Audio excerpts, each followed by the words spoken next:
Men are less concerned with offending one who makes himself loved than one who makes himself feared. Niccolo Machiavelli.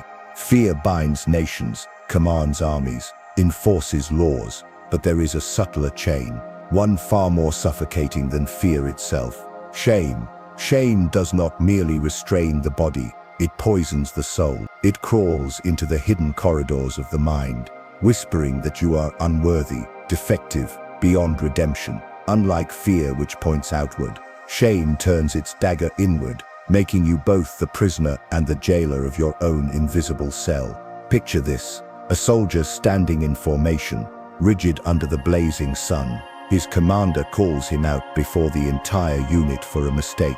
The silence of the ranks cuts deeper than any bullet. His face burns, his chest tightens, and though no chains bind him, he feels shackled. From that moment on, he no longer carries a rifle into battle. He carries the weight of humiliation.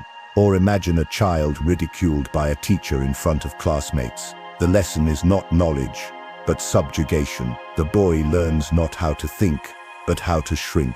That moment brands him like iron, teaching him that his very being can be publicly stripped, mocked, and displayed. This is how shame forges obedience, not through law, but through silence, submission, and self-erasure. History has shown us that rulers understood this better than anyone. Fear could be challenged, rebellion could rise against the whip or the sword. But shame is a silent assassin. It makes the victim destroy himself before he ever raises a hand against the throne. Machiavelli, pragmatic and ruthless, observed that rulers must never become contemptible, never become ridiculous. Why? Because once shame stains authority, power itself dissolves. A king mocked is a king dethroned, long before any blade touches his skin. But what rulers dread, they also weaponize. Shame has been used as a spectacle of control for centuries. Public executions were not just about death, they were theater, rituals of humiliation meant to teach the masses the cost of defiance. In medieval squares, criminals were paraded with signs hung around their necks. Not only stripped of freedom, but of dignity. The punishment was not merely to bleed, but to be seen bleeding, mocked, and reduced to less than human. In Rome, generals who lost wars often faced not the sword, but the jeering eyes of the mob, their names forever etched in disgrace. Jung once wrote of the shadow, the dark, repressed parts of ourselves that we deny and bury. Shame is the prison guard of that shadow. It keeps our hidden selves locked away, convincing us that if the world ever saw our true desires, our mistakes, or our failures, we would be cast out, exiled from the tribe. And so we cooperate with our own tormentor, keeping our potential, our fire, caged in the dark. Think of shame as a parasite. Unlike a predator, it doesn't kill you quickly. It feeds on you slowly, draining vitality, ambition, and courage drop by drop. A parasite that convinces its host to hide, to silence itself, to carry invisible wounds, so deep that eventually the will to fight withers away. Consider the scandal of a politician caught in a lie. Even before the courts speak, the headlines spread. The punishment is not simply legal, it is ritual humiliation. His face becomes a meme, his name a punchline. By the time the verdict arrives, his reputation is already dead, buried beneath the laughter of the crowd. This is shame's final cruelty. It kills long before the axe falls. And yet in your own life, shame works in precisely the same way. It may not come with newspapers or mobs, but it comes with looks, with silence, with whispers. It comes when you fail in front of peers, when you are betrayed in love, when your weaknesses are exposed to those you wanted to impress. No sword pierces you, but the wound is deeper, because shame tells you not only that you failed, but that you are the failure itself. This is why shame is more than an emotion. It is a weapon, a chain around the throat, tightening each time you remember the moments you wish you could erase. A parasite feeding on your will, growing stronger each time you submit to its grip. A throne built not of power but of humiliation, upon which your fears sit as kings. Understand this: if you do not kill your shame, it will kill you. Not with blood, but with paralysis.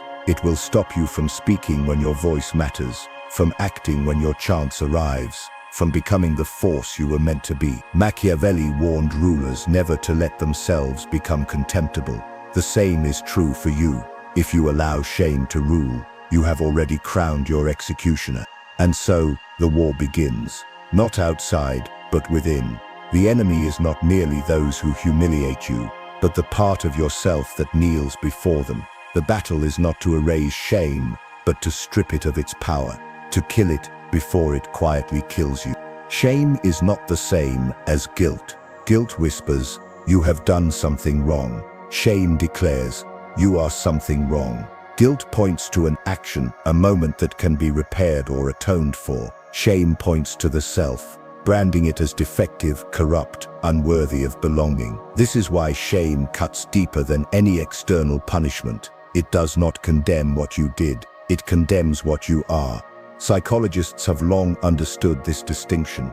Guilt can be corrective. It drives us to apologize, to make amends, to restore balance. Shame, however, corrodes identity. It seeps into the bones, telling you that no matter what you do, the stain cannot be washed away. The difference is the difference between dropping a weapon and being told you are the weapon itself.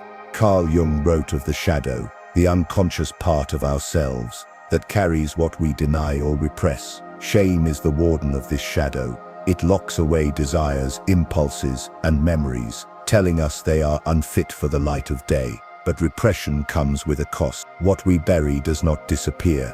It festers. It twists in the dark until it leaks out in projection, envy, and self-sabotage. Shame convinces us that the shadow is too monstrous to face. But in truth, it becomes monstrous only because it has been caged. Nietzsche saw another side of this same phenomenon. He argued that morality, particularly the morality of the weak, is born from resentment. Societies, religions, and institutions teach us to feel ashamed of instincts, power, pride, sexuality, aggression, that do not serve collective control. In this way, shame becomes a cultural weapon. It is not just personal but systemic, shaping entire civilizations to fear the very qualities that could make them strong. In Nietzsche's eyes, shame was one of the most effective chains ever forged, binding the individual to the herd. Modern psychology echoes these observations with the concept of toxic shame. Unlike healthy guilt, which fades once balance is restored, toxic shame becomes a cycle. A person fails, feels worthless, withdraws, and in withdrawing fails again, each loop tightening like a noose. Over time, the person is no longer responding to a single failure, but to the conviction that failure is their permanent identity.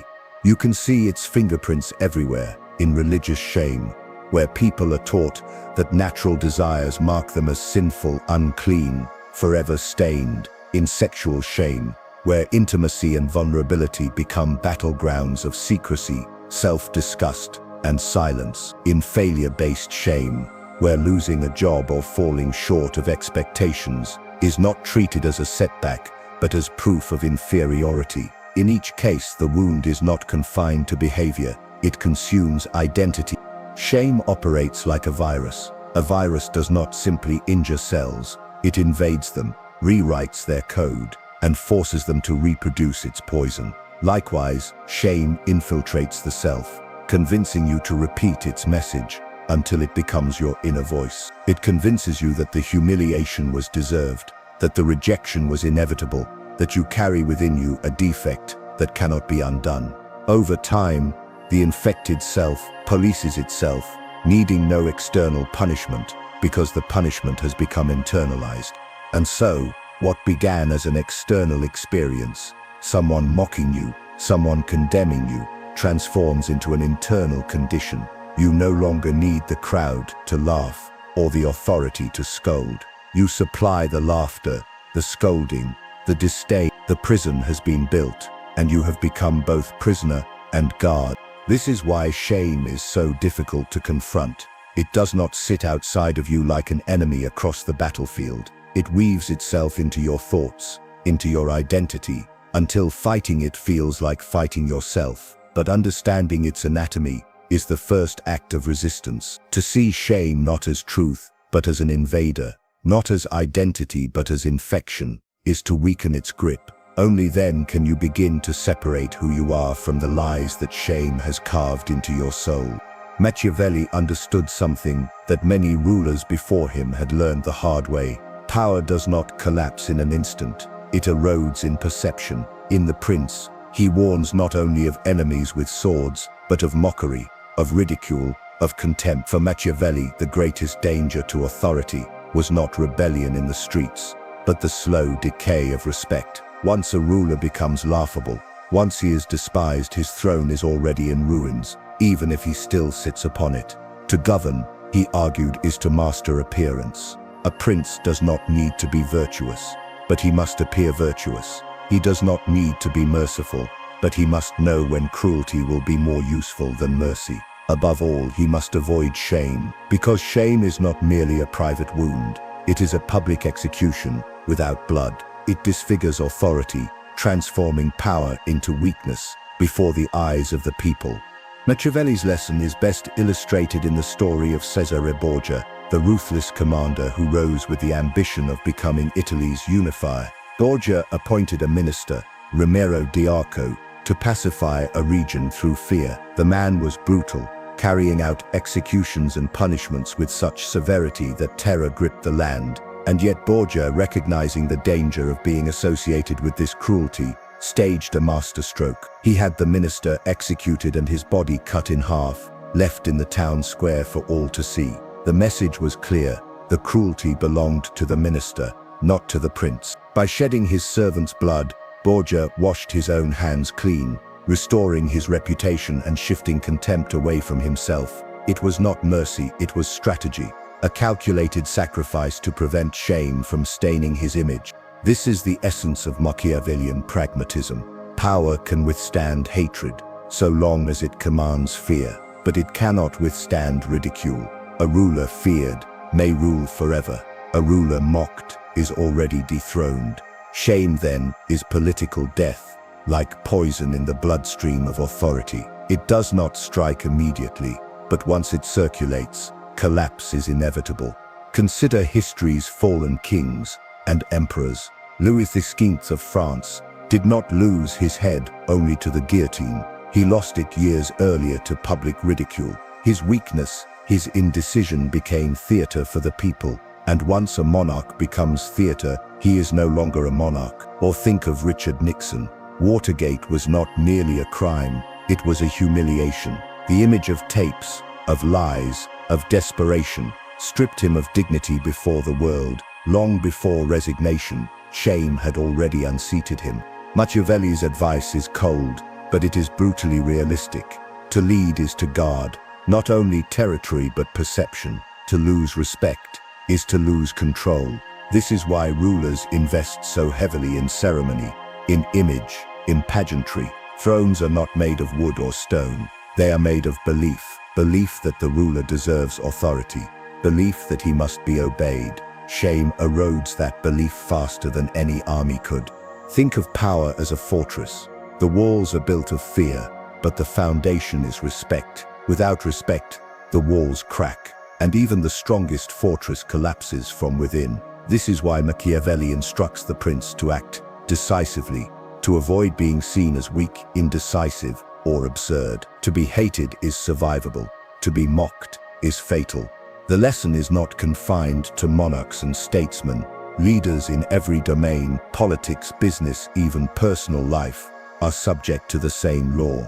A commander who loses his soldiers' respect has already lost the battle. A CEO who becomes the subject of jokes cannot inspire loyalty, even in relationships. When one partner feels contempt rather than fear or respect, the bond is already broken.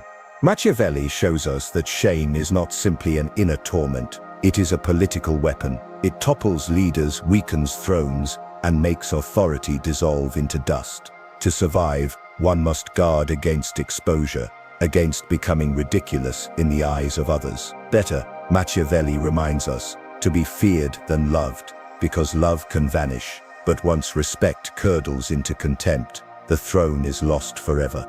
Every throne is built, not only on power but on performance. The one who holds authority cannot afford to reveal every fracture, every weakness, every shadow that lurks within. To rule is to wear a mask. Jung called this mask the persona, the crafted face we present to the world, the armor that shields the vulnerable core.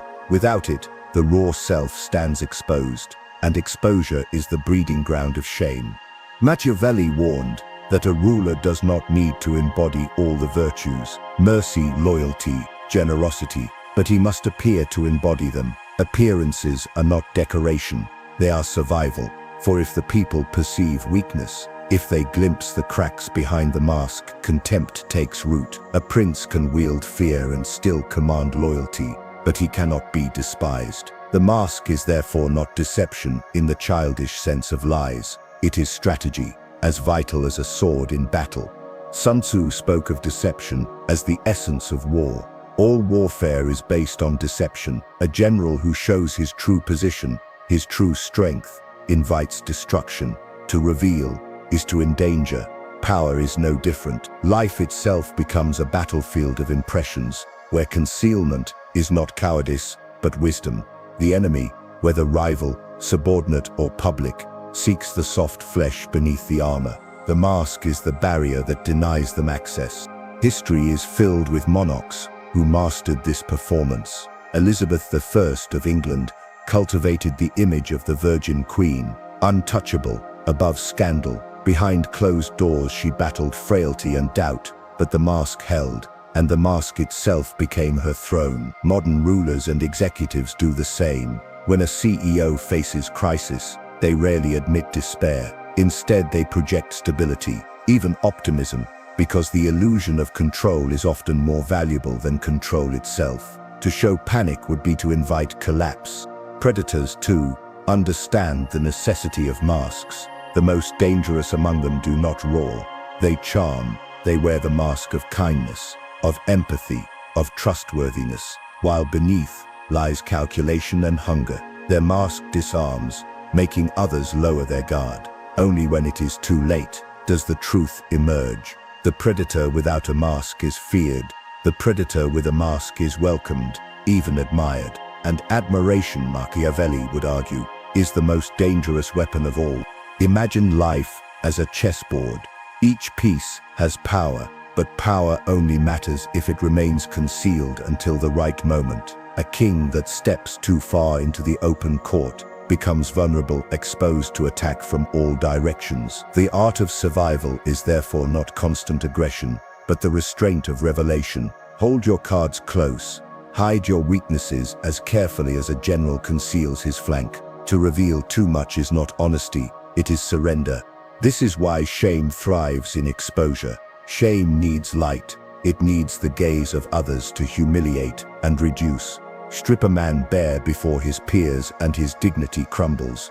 But when the mask is held firmly, when the throne is guarded by appearance, shame has no foothold. It cannot attach itself to the image one chooses to project. The mask becomes both shield and weapon.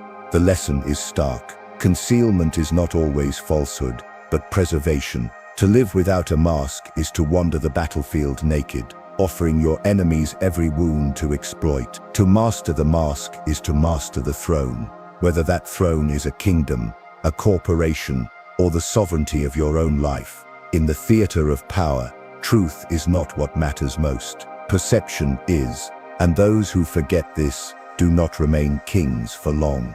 Predators do not always hunt with claws and teeth. The most effective among them do not attack strength. They attack wounds and shame.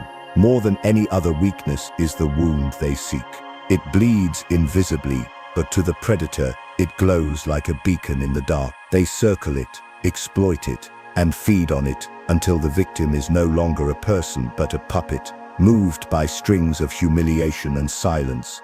Dark psychology teaches us that gaslighting, humiliation, and isolation are not random acts of cruelty, but precise tools. The manipulator takes what you already fear about yourself and magnifies it until you can no longer distinguish truth from distortion. A gaslighter will seize on your insecurities and make you question your own memory, your own judgment, even your own sanity. Each time you doubt yourself, the chains of shame tighten. You begin to police yourself for them, sparing the predator the effort of direct control. Nietzsche described what he called slave morality, the morality born not from strength, but from weakness, from resentment. Those who are powerless cultivate systems that exalt obedience, humility, and guilt. By teaching others to feel shame over their instincts, over their strength, the weak invert the order of power. Suddenly, pride becomes a sin, while submission becomes a virtue.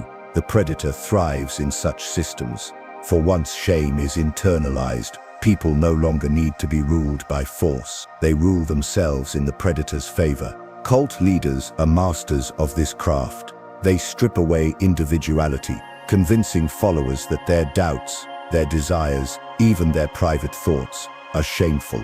Isolation follows, cutting members from family, from friends, from any voice that could remind them of their worth. Public confession and ritual humiliation become tools of obedience. Once the follower accepts the script that they are broken, that only the leader can cleanse their shame, they are trapped. The cage is no longer outside of them. It is inside their own mind. The same tactics appear in abusive relationships. The abuser mocks flaws, magnifies mistakes, reminds the victim of every failure until shame saturates their identity. Over time, the victim begins to believe they deserve the abuse, that no one else would want them. What began as an external wound becomes an internal belief. Escape becomes harder not because the door is locked, but because shame has convinced the prisoner to stay. Even in politics, shame is wielded like a dagger. Smear campaigns are not always about truth. They are about ridicule. A reputation mocked is a reputation destroyed. Once the public laughs, once contempt takes root, the target's power evaporates. Shame kills careers more efficiently than law or justice ever could. Think of shame as bait in a trap. The predator does not need to chase, he only needs to set the bait and wait. The moment you reach for approval, the jaws close. Or picture wolves circling a wounded animal. They do not need to strike the strongest. They strike the limping, the bleeding, the one who shows weakness. Shame makes you limp in the eyes of predators, marking you as prey before you even realize the hunt has begun. This is why recognizing shame is not just about self-awareness. It is about survival. To leave your shame unguarded is to walk into a battlefield, waving a white flag. Predators do not invent your weakness. They only expose it, amplify it, and weaponize it until you surrender. The unsettling truth is that your shame is not only your own burden, it is the predator's greatest advantage. The greatest battles are not fought on open fields or in crowded cities. They are fought in silence, behind the walls of the mind, in places no one else can see. Shame does not vanish by running from it. In fact, the more you turn away, the larger it grows. To overcome it, you must walk straight into its lair. This is the war within. Carl Jung called it the confrontation with the shadow, the hidden self, the dark vault of everything we repress. Shame locks this vault, convincing us that what lies inside is monstrous, unworthy, dangerous. That the more we suppress it, the more it leaks out in projection and weakness. A man who denies his aggression becomes consumed with resentment. A woman who buries her ambition begins to despise those who succeed. Repression turns us into pawns, controlled by forces we pretend do not exist.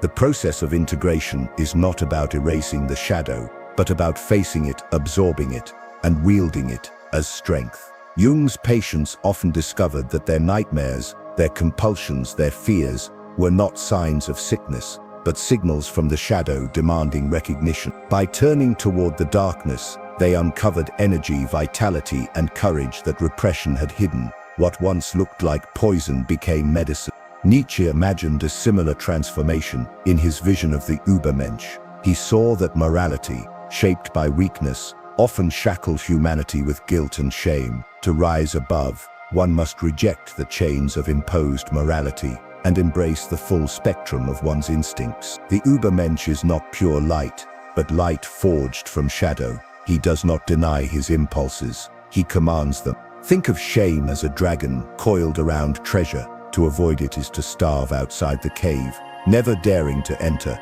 but to confront it, to step into the fire, to look into its eyes, is to claim the treasure for yourself. That treasure is not the absence of shame, but the power that comes from mastering it. Heroes throughout myth and history illustrate this truth. The knight who slays the beast does not erase fear, he proves he can face it. Likewise, confronting shame does not eliminate the past, it transforms its grip into fuel for strength. Every person who has ever risen from disgrace has walked this path. Leaders mocked, artists rejected, individuals cast out. They did not remain broken. By confronting their shame, they reshaped it into resilience. The very wound that once threatened to destroy them became the scar that testified to their survival. The war within is not an easy battle. It demands brutal honesty, the willingness to stand before your own reflection, without disguise, but only in that confrontation do you reclaim power. Avoidance feeds shame, exposure starves it, repression makes you weak, integration makes you whole. Shame will always try to convince you that you are its prisoner. The truth is the opposite, it is your captive, and when you enter the cave, when you confront the dragon, you discover that the treasure it guards is nothing less than your own throne. Shame, when left in the shadows, is poison, but when confronted, when dragged into the light, it changes form. The very force that once chained you can be reforged into a weapon. What once crippled you can become the steel of your resilience. The alchemy of power lies in transformation, not denial. The Stoics understood this truth well. Marcus Aurelius wrote that the obstacle becomes the way. What harms you strengthens you, provided you endure it with discipline and clarity. Shame is no exception. The insult that once burned can, with reflection, harden into determination. The humiliation that silenced you can be transmuted into wisdom. It is as though shame itself were iron, heavy and restrictive, waiting to be melted in the fire of courage and beaten on the anvil of will, until it becomes a sword. Machiavelli, ever the realist, advised rulers not merely to endure disgrace, but to manipulate perception itself. If your shame cannot be erased, it can be reshaped. A leader caught in failure may redirect blame or recast the narrative, so that what once seemed weakness now appears as cunning. The key is not to let others control the meaning of your downfall. Authority belongs to those who seize the story and bend it to their advantage. History offers countless examples. Consider Abraham Lincoln, who suffered repeated political defeats and was often ridiculed for his awkward appearance and manner. What others mocked, he transformed into humility, patience, and relentless perseverance. The man once dismissed as unfit became the president who held a fractured nation together. Or take Winston Churchill, whose career was nearly destroyed by failures in military command. For years he wandered the wilderness of politics, branded as reckless, yet those scars became part of the very character that steeled him to face Hitler when others hesitated. The same voice once criticized as bombastic became the voice that carried a nation through its darkest hours. Artists, too, have wielded shame as fuel. Frida Kahlo painted her suffering and humiliation onto canvas, transforming physical and emotional pain into immortal beauty. What might have silenced her instead gave her a voice that still echoes through generations. The very shame of being broken became the proof of her indestructibility. In each case, shame was not erased. It was forged, like molten iron, poured into a new mold. It was recast into strength, into legacy, into power. The humiliation remained, but its meaning changed. It was no longer a chain, it was a weapon.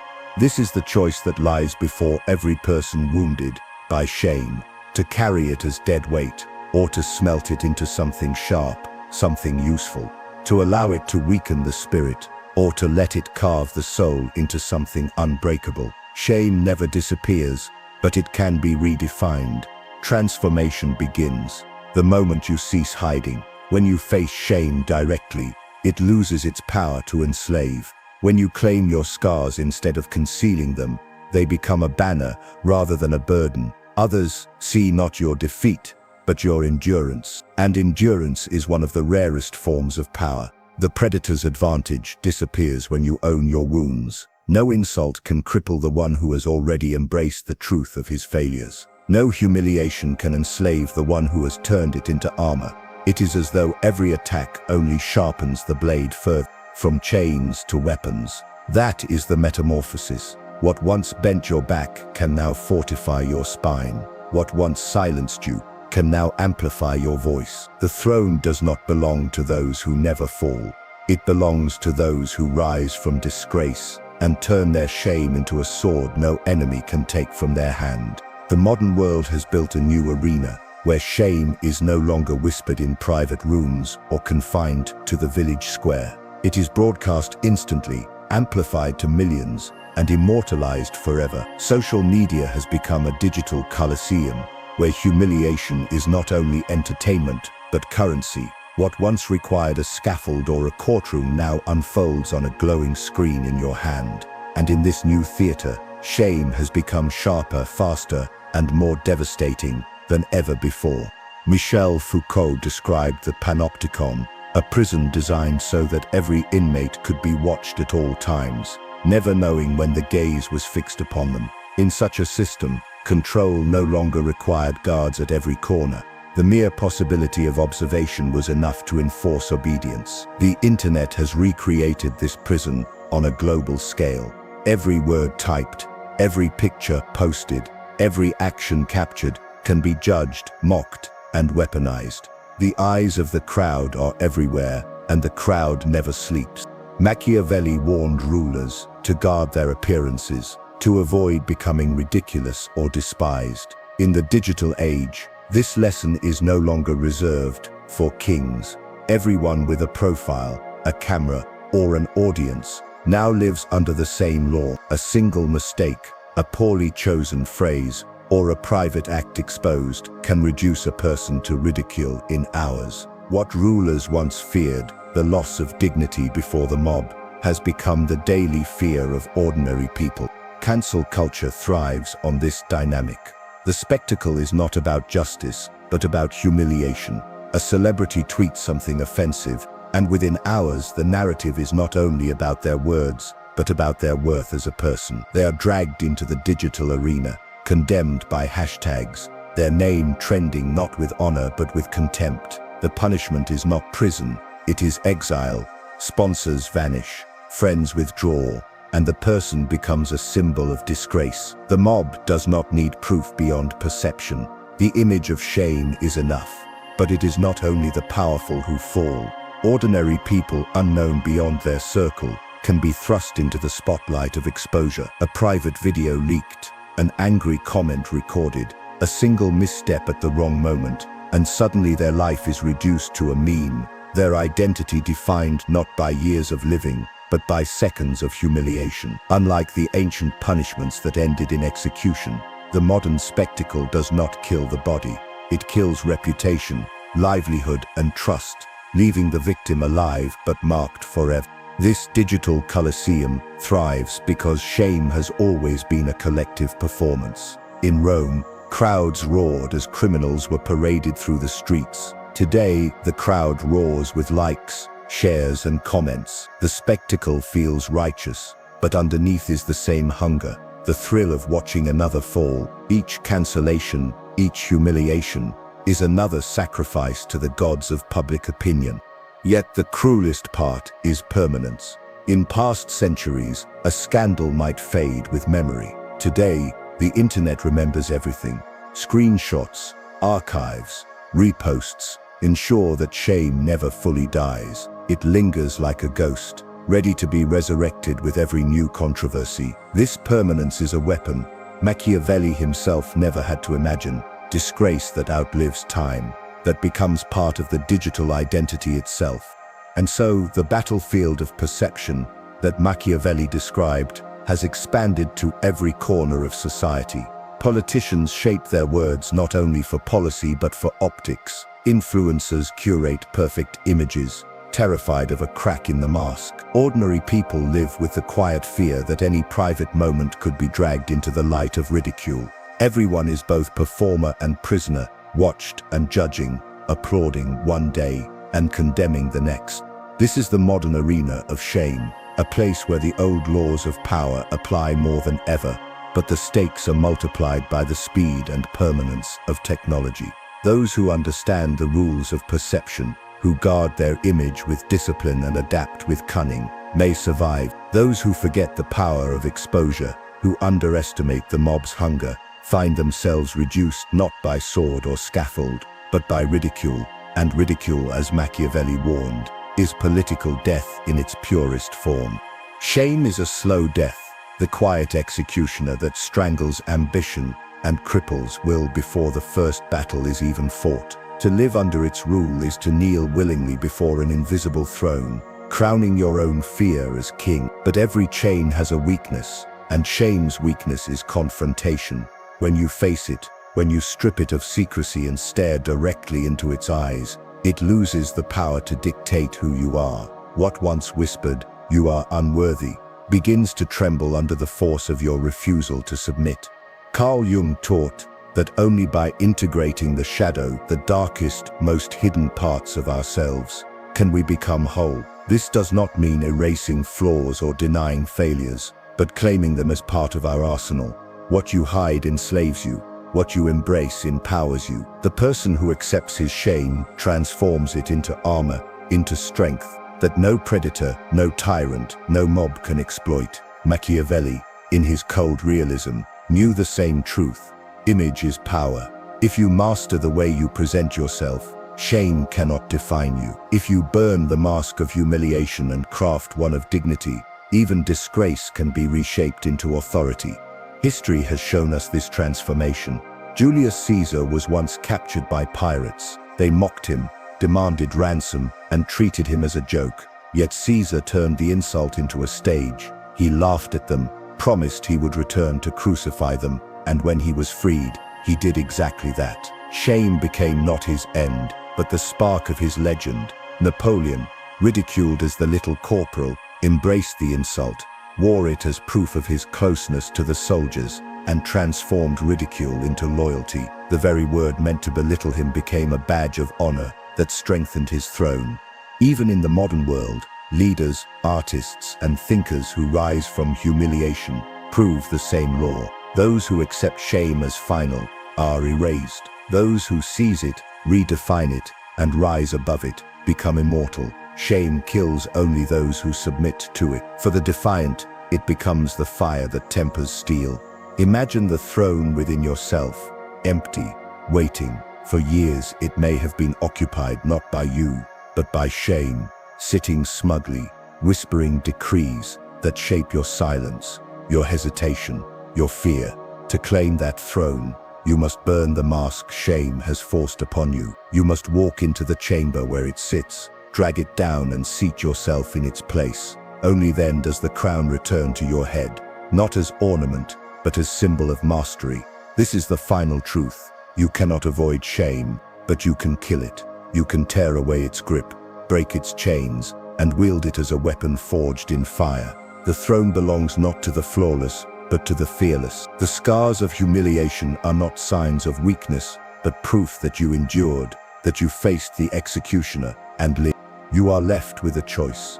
Either be conquered by shame, condemned to a lifetime of silence and submission, or confront it, burn it, and claim your throne. Because in the end, only one truth remains. The one who masters shame, masters himself, and the one who masters himself rules everything else.